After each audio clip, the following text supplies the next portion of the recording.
Hi viewers, ఎంతో simple and టేస్టీగా ఉండే కోవా గర్జలు చేసి చూపించానండి ఈ వీడియోలో. చూడండి ఎంత క్రిస్పీగా ఉందో.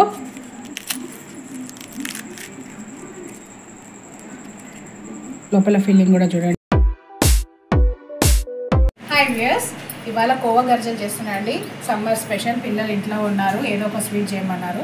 సో కోవా తెచ్చాను. ఆల్రెడీ మా ఛానల్లో గులాబ్ జామున్ చేసి పెట్టాం కాబట్టి మీకోసం అని నేను కోవా గర్జలు చేసి చూపిస్తున్నాను. వీళ్ళకి తినిపించినట్టు ఉంటుంది, అలాగే మీకు చూపించినట్టు ఉంటుంది. రండి ఎలా చేసుకోవాలో చూపిస్తాను. ఈ కోవా గర్జలు మంచిగా హెల్తీగా టేస్టీగా చాలా బాగుంటుందండి. ఎందుకంటే దీంట్లో డ్రై ఫ్రూట్స్ ఎక్కువగా వాడతాము. ఒక కప్పు బాదాము పల్స్లో గ్రైండ్ చేసుకోవాలి మిక్సీలో.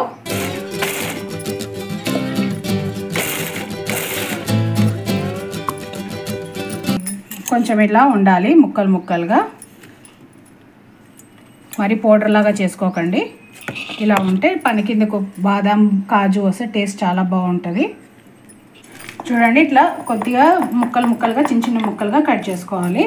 ఇలా కొంచెం పెద్దగా అనిపిస్తే మీరు మళ్ళీ కట్ చేసుకోవచ్చు చాకుతోటి. ఇలా ఉండాలి. ఇప్పుడు ఒక కప్ కాజు, ఇది కూడా సేమ్ ఇలాగనే గ్రైండ్ చేసుకోవాలి. కాజు కూడా ఇలా గ్రైండ్ చేసేసుకోవాలండి ముక్కలు ముక్కలుగా. ఈ రెండు మంచిగా కలిసిపోయేలా కలిపేసుకోవాలి.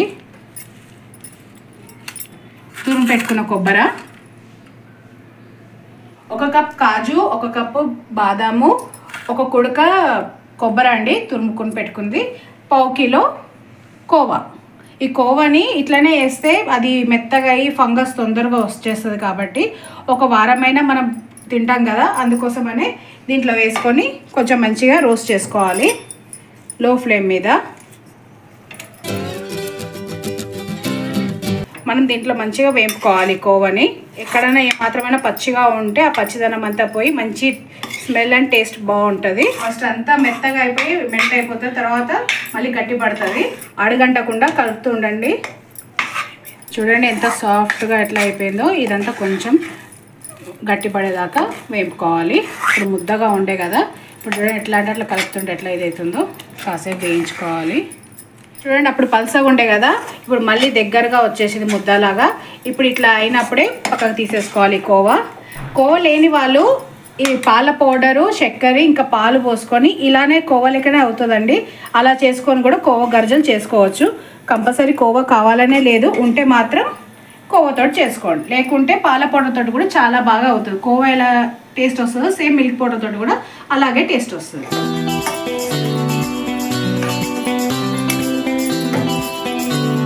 చూడండి ఇది చల్లగా కావాలి. ఈ కోవా చల్లగా అయ్యే వరకు ఈ చక్కెర మిక్సీలో వేసుకుందాము. 1 కప్ షుగర్ అండి. ఏ కప్ తోడైతే మనము డ్రై ఫ్రూట్స్ తీసుకున్నామో అదే కప్ తోటి చక్కెర తీసుకోవాలి. ఎక్కువ స్మూత్గా గ్రైండ్ చేసుకునే అవసరం లేదు, కొంచెం రవ్వగా గ్రైండ్ చేసుకుంటే సరిపోతుంది.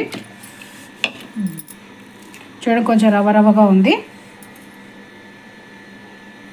ఈ మాత్రం గ్రైండ్ చేసుకుంటే సరిపోతుంది. స్టవ్ పైన కడాయి పెట్టుకొని కడాయిలో కొంచెం నెయ్యి వేసుకోవాలి. ఒక 1 టేబుల్ స్పూను నెయ్యి వేసుకున్నాను. కొంచెం నెయ్యి వేడెక్కిన తర్వాత దీంట్లో తురుముకున్న కొబ్బరి కొంచెం గోల్డెన్ బ్రౌన్ కలర్ వచ్చే వరకు వేపుకుందాము. లో ఫ్లేమ్లో జాగ్రత్తగా వేపుకోండి, తొందరగా కలర్ మారుతుంది కొబ్బరిది. లైట్ గోల్డెన్ కలర్ వస్తే సరిపోతుంది, ఎక్కువ డార్క్ అవసరం లేదు. చూడండి కలర్ కొంచెం లైట్గా మారుతుంది కదా. వేపుకున్న కొబ్బరి కొంచెం క్రిస్పీగా అయింది నెయ్యిలో వేపుకున్నందుకు. ఇవన్నీ ఎందుకు వేయిస్తున్నానంటే మనం ఒక 1 వీక్ వరకు స్టోర్ చేసి పెట్టుకోవచ్చు అండి. కోవా కదా, కోవాతోటి ఫంగస్ తొందరగా వచ్చేస్తుంది కాబట్టి ఇవన్నీ ఇట్లా వేపుకుంటే 10 డేస్ 1 వీక్ to 10 డేస్ వరకు నిల్వ ఉంచుకోవచ్చు. లేకుంటే 1-2 డేస్లో స్పాయిల్ అయిపోతుంది. ఇది మంచిగా వేగిపోయింది కదా, ఇప్పుడు అంతా ప్లేట్లో తీసేసుకున్నాము.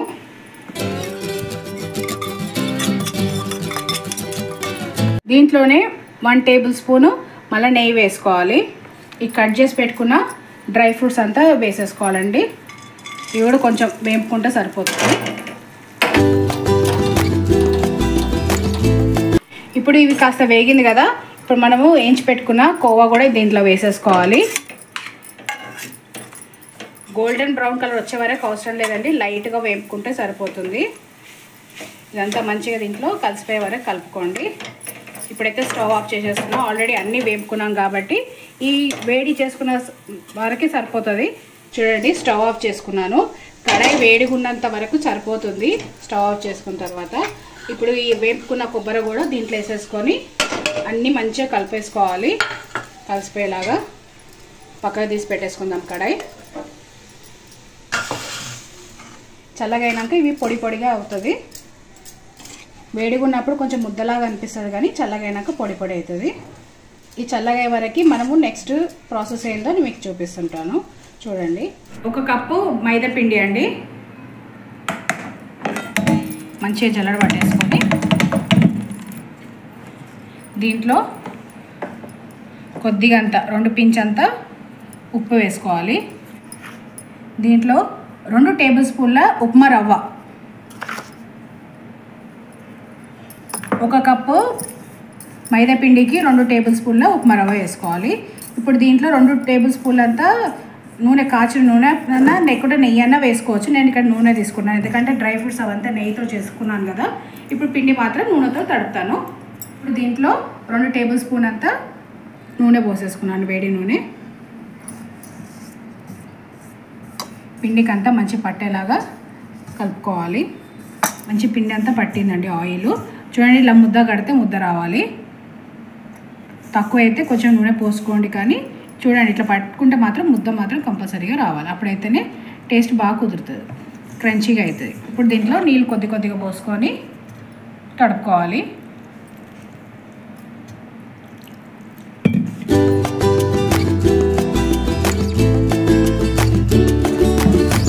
చూడండి, మంచిగా ముద్ద వేసేసుకున్నాం కదా. ఇప్పుడు ఇది కంపల్సరీ ఉప్మా రవ్వ వేసుకున్నాం కాబట్టి నానాలి పిండి.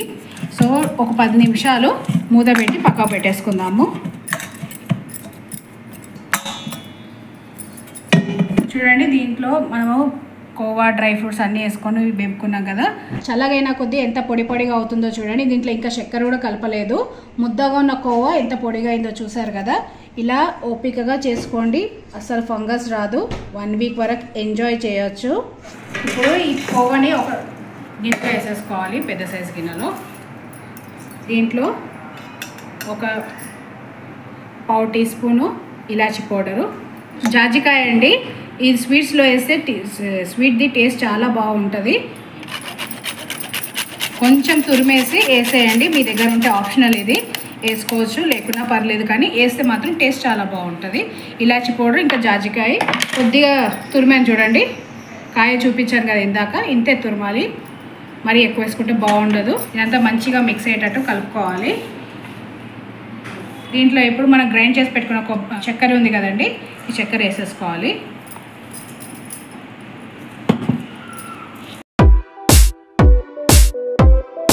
ఇప్పుడు ఈ టైంలోనే మీరు కలుపుకున్న తర్వాత టేస్ట్ చూసుకోండి, చక్కెర సరిపోతే ఓకే, లేదా మళ్ళీ కొద్దిగా చక్కెర యాడ్ చేసుకోవచ్చు. మాకైతే ఆ కప్పు చక్కెర సరిపోతుంది. స్వీట్ ఎక్కువ తినే వాళ్ళైతే కొద్దిగా వేసుకుంటే బాగుంటుంది. స్టఫ్ అయితే చాలా బాగా కుదిరింది. ఇంకా మీకు గర్జలు చేసి చూపించడమే, స్టఫ్ చేసేసి. ఇది ఇట్లే తింటే ఎంత బాగుంటుంది తెలుసా. నేనైతే టేస్ట్ చేస్తూ ఉంటాను, సూపర్గా ఉంది. మామూలు రవ్వతోటి కూడా చేసుకోవచ్చు, ఇలానే అన్నీ వేపుకొని. కొవ్వతో అయితే చాలా బాగుంటుందండి, టేస్ట్ అయితే మనము వివరించలేము. చూడు శివ, చక్కెర సరిపోయిందా? అలాగే టేస్ట్ ఎలా ఉంది చూసి చెప్పు. బాగుంది అక్క, చాలా బాగుంది. ఉట్టిగానే ఉంటుంది, తింటే కూడా బాగుంది. అరే, నేను గర్జలు చేయాలన్నారా లేకుంటే మీకే పెడుతున్నానా? మీకోసమే నాన్న ఇది చేసేది. కొంచెం గర్జలు వేసే వరకు ఆగండి రా. స్టఫ్ మొత్తం మీరే తినేస్తే ఎట్లా? బాగుందంతా ఇంకొంచెం ఇవ్వండి. ఎన్నిసార్లు ఇవ్వాలరా? కొంచెం సేపు ఓ 10 మినిట్స్ చేస్తాను. ముద్దగా పట్టేసుకొని టేబుల్ పైన కొంచెం పొడి పిండి చల్లేసుకొని అట్లే ఈ పిండి ముద్దని పొడి పిండిలో మొత్తం ఇట్లా పెట్టేసుకొని తీసేసుకున్న తర్వాత మంచిగా బెల్లాయించుకోవాలా. కిచెన్లో చేయలేకపోతున్నామండి ఉబ్బరానికి, సో మేమైతే ఇక్కడ హాల్ రూమ్లో చేస్తున్నాము కూర్చొని. ఈ వంటలన్నీ టైంపాస్ వంటలండి, కిచెన్లోనే చేయాలని లేదు. ఆడుతూ పాడుతూ మాట్లాడుతూ చేసేసుకోవచ్చు పిండి వంటలు. మరీ సన్నగా కాకుండా మరీ లావుగా కాకుండా మీడియం సైజులో చేసుకోవాలి. పిండి బెల్లాయించుకోవాలి, మీకు చూపిస్తాను నేను.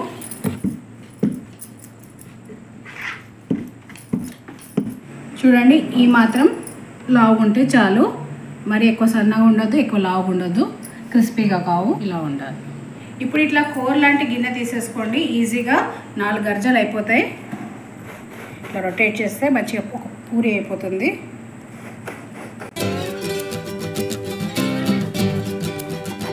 ఒకేసారి 4 గర్జలు అయిపోతాయండి. మిగిలిన పిండి మళ్ళీ బెల్లాంచుకోవచ్చు. చిన్న చిన్నగా చాలా బాగుంటాయి. స్వీట్ షాప్లో హాట్ చిప్స్లో దొరుకుతాయి కదండి, అలా చాలా బాగుంటుంది. ఇప్పుడు వీటిలో కోవా స్టఫ్ వేసేసుకోవాలి. స్టఫ్ మంచిగా నింపేసుకోవాలి.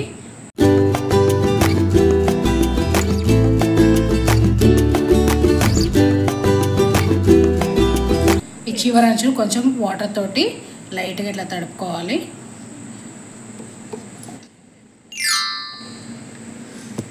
మంచిగా ఒత్తేసేయండి, లేకుంటే నూనెలు వేసిన తర్వాత ఇది ఓపెన్ అయిపోతుంది, స్టఫ్ అంతా మళ్ళీ ఆయిల్లో పడిపోతుంది. ఇప్పుడు కొంచెం డిజైన్ కోసము ఇలా స్పోక్ తోటి ఇలా అనేసేయండి. ప్రతిదీ ఇలానే అంటే డిజైన్ అయిపోతుంది, ప్లస్ గర్జలు రెడీ అయిపోతుంది.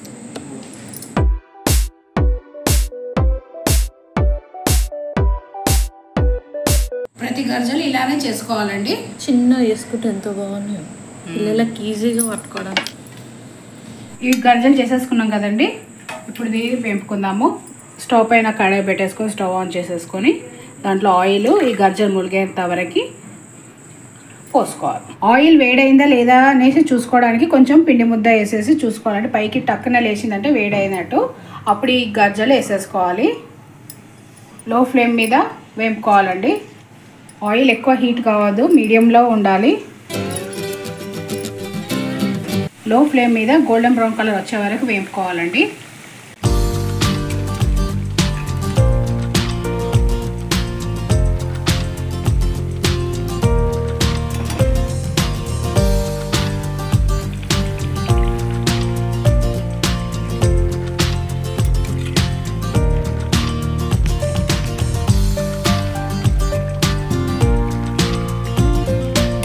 గర్జలు అయిపోయినాయి కదండి, ఒక ప్లేట్లో తీసుకుందాము. మనం చేసి పెట్టుకున్న గర్జలని ఇలాగే వేపుకోవాలి. మంచిగా పొంగి అవంత అవే రొటేట్ ఎట్లా అయిపోతున్నాయి చూడండి.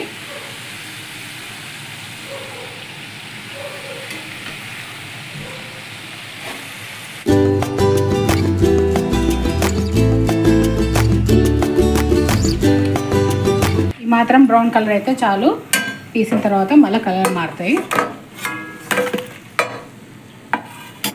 వేడి వేడి కోవా గర్జలు రెడీ అయిపోయినాయండి. క్రిస్పీగా, క్రంచీగా, టేస్టీగా.